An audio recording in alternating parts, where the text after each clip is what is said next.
Salut tout le monde, salut, c'est Yacine, j'espère que vous allez bien. Alors, aujourd'hui, je vais vous parler de liberté vaccinale. Ouais, liberté, enfin pseudo-liberté vaccinale. Voire même pas de liberté vaccinale, parce qu'en vérité, il n'y a pas de liberté vaccinale. Alors, je vais expliquer pourquoi. Alors, vous savez, donc depuis lundi, nous sommes sous passe sanitaire. Olivier Véran nous a dit que le pass sanitaire était fait pour inciter les gens à se faire vacciner. D'accord. Le pass sanitaire, il est mis en place. Pourquoi? D'après lui, c'est pour inciter les gens à se faire vacciner. On regarde concrètement, c'est le choix, c'est soit vous vous faites vacciner, ou soit on vous pourrit la vie. C'est ça en fait. Donc c'est un choix qui est fait sous la contrainte. Donc en fait, il n'y a pas de choix. On t'oblige.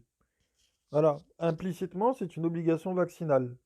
Donc, vous n'avez pas le choix, vous faites vacciner, point. Sauf que, donc voilà, il n'y a pas.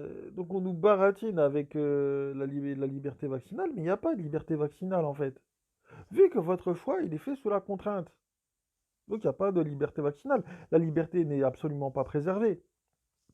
Pire, dans les médias, quand vous regardez les médias, ceux qui demandent la liberté sont stigmatisés. Ceux qui réclament la liberté sont vus comme des fous. Alors je répète, hein, la devise de notre pays, c'est liberté, égalité, fraternité. La liberté, ils l'ont foutu à la poubelle avec le pass sanitaire et l'obligation vaccinale. L'égalité, pareil, parce qu'il n'y a plus d'égalité entre vaccinés et non vaccinés. Fraternité, bah, tout le monde va finir par se bouffer la gueule.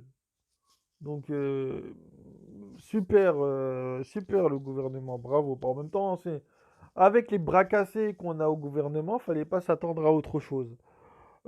Ensuite, on va continuer sur le thème de la liberté vaccinale. Donc, on nous dit, non, mais vous avez le choix du vaccin. Alors déjà, c'est faux, on n'a absolument pas le choix du vaccin. Moi, enfin, je sais pas, par exemple, c'est un exemple, hein, ça ne veut pas dire que je le veux vraiment. C'est de la fiction, d'accord? Donc, on a Moderna et Pfizer en France, et il y a les vaccins russes et chinois.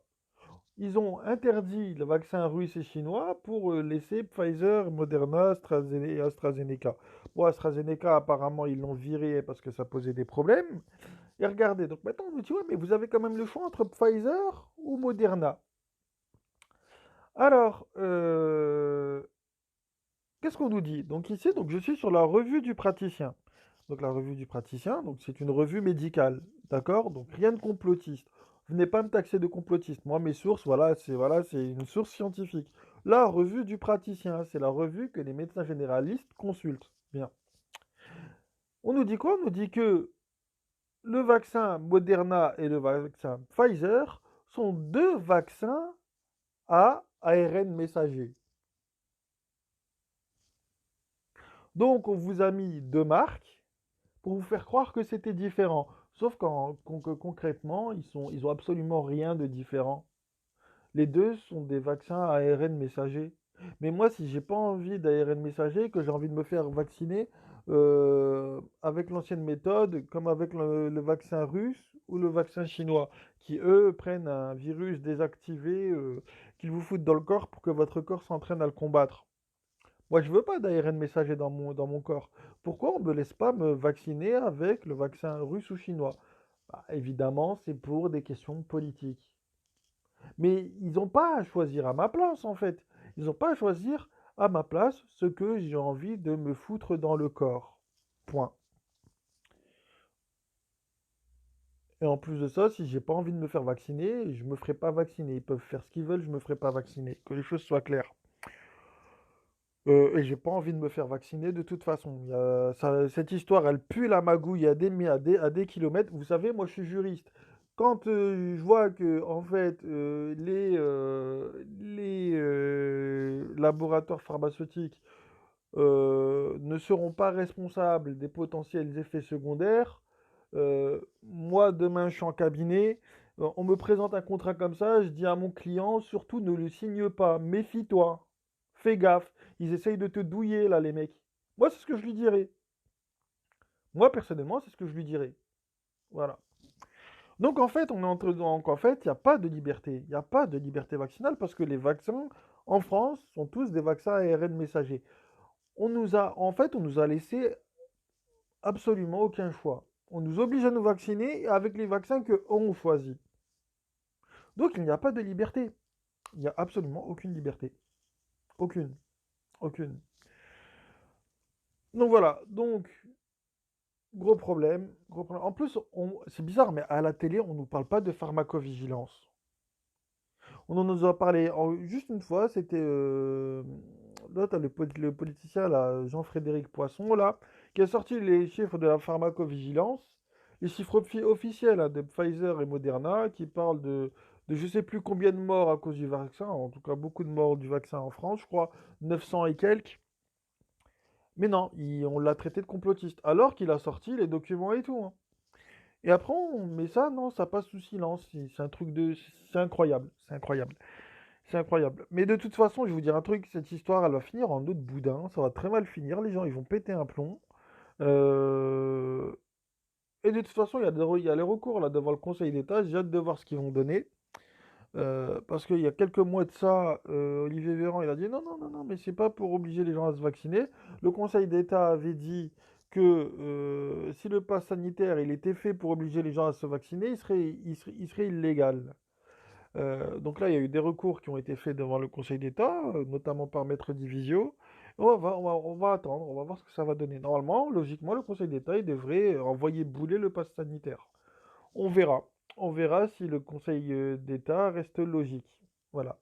Donc sur ce, moi je vous le dis, il n'y a pas de liberté vaccinale. Voilà. On nous baratine. On nous baratine. On nous baratine. Voilà.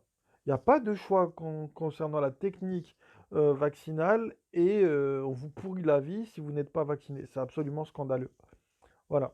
Et en plus de ça, je vais revenir 2 petites secondes sur la décision du Conseil constitutionnel, comme quoi le Conseil constitutionnel ne juge absolument pas en droit, il juge en opportunité politique. Ça, c'est un truc de ouf. Alors que normalement, le Conseil constitutionnel, il est censé être le garant de la Constitution et des libertés fondamentales. Et là, non, le Conseil constitutionnel n'a absolument pas jugé en droit. Ça n'est pas. Le Conseil constitutionnel, il n'a pas fait du droit là. Là, il a fait de la politique. Et normalement, c'est pas son rôle de faire de la politique. Ça n'est pas son rôle. Et honnêtement, moi, je peux vous sortir au moins une vingtaine de raisons qui rendent inconstitutionnel le pass sanitaire. Mais non, le Conseil constitutionnel a fait de la politique et donc du coup, on se retrouve avec cette saloperie de pass sanitaire. Voilà. Bon, j'en ai fini ici. Alors, je vous dis une prochaine. Et je sais que d'avant, cette vidéo sera censurée par YouTube.